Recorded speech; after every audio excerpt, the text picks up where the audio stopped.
ಎಲ್ಲಿ ಮನೆ ಕಂಡು ಉರಿ ಬರ್ತಲ್ಲ ಅವ್ರಿಗೆ ಹೆಂಗೆ ಹೋಗೋದು? ಹುಲಿ 8 ಗಂಟೆಗೆ ಬಂದಿತ್ತು. ನಾನು ಕೂತಿರೋ ಕಣ್ಣು ನೋಡಿದ್ರೆ ಇಲ್ಲೊಂದು ಚಿರತೆ ಅಂತೂ ದಿನ ಅವಳಿ ಇದ್ದೇ ಇದೆ. ಪ್ರಾಣಿಗಳಲ್ವಾ ಬರ್ತಾವ, ಏನು ಮಾಡೋಕ್ಕಾಗಲ್ಲ. ನಮಗೆ ಗೊತ್ತಿರೋ ಪ್ರಕಾರ ನಮ್ಮೂರಲ್ಲೇ ಒಬ್ಬರಿಗೂ ಚಿರತೆ ಒಬ್ಬರ ಮೇಲೂ ಟೈಪ್ ಮಾಡಿಲ್ಲ. ಮಿಸ್ ಬೈಕ್ ಅಂತ ಹೇಳ್ತಿದ್ನಿಲ್ಲ ಅಂದಾಗ ಏನು ಮಾಡ್ತೀವಿ?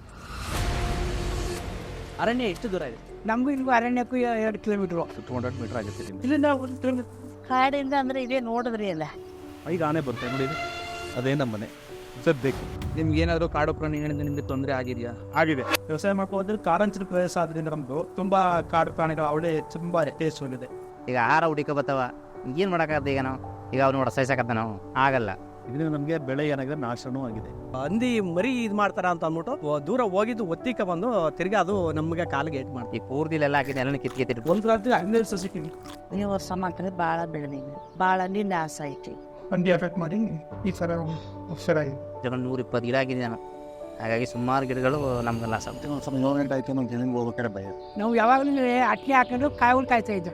ಹತ್ತನೇ ಅಂತ ಹಾಕ್ತಿದ್ರು, ಅದನ್ನ ಕೌಲ್ ಕಾಯಕ್ಕೆ ಹೋಗಿದ್ರು. ಅವ್ರಿಗೆ ಚಾರ್ಜ್ ಮಾಡಿದ್ದಾನೆ 2 ಮಿನಿಟ್ ಇದೆ, ಒಂದು ಬರ್ತದೆ. ಹಂಗೂ ನಾವು ಭಯ ಆಯ್ತು. ಏನು ಮಾಡಪ್ಪ, ಏನು ಮಾಡೋಣ, ಪಟಾಕಿ ಹೊಡಿತೀವಿ ಅಷ್ಟೇ. ಈ ಬೇರೆ ರಾಗಿ ಹತ್ತಿ ಜೋಳ ಐತೆ ಯಾವ್ದು ಬಿಟ್ಟವ ಅಷ್ಟೇ ನಾಷ್ಟ ಆಯ್ತವ, ಏನು ಮಾಡಪ್ಪ. ಈಗ ಯಾವ ಹಿಡ್ತಕ್ಕೂ ಕರನ ನಮಗೆಲ್ಲ ರಾತ್ರಿ ಟೈಮ್ ಕಾಯಕ್ಕಂತ ಏನು ಮಾಡೋಕ್ಕಾಗಲ್ಲ. ನಾವು ಏನು ಮಾಡೋಕ್ಕಾಗುತ್ತೆ ಸರ್? ನಾವೇನು ಮಾಡೋಕ್ಕಾಗಲ್ಲ. ಬಂತ ನೋಡಿದ್ವ ನಾವೇ ಸೇಫ್ಟಿ ಮಾಡ್ಕೋಬೇಕು ಹೊರತು ಅದನ್ನು ನಾವು ಸೇಫ್ಟಿ ಮಾಡೋದು. ಹಂಗಾಗಿ ರೈತ ಯಾತಿಗೆ ಮಾಡೋದು ಅನ್ನೋದು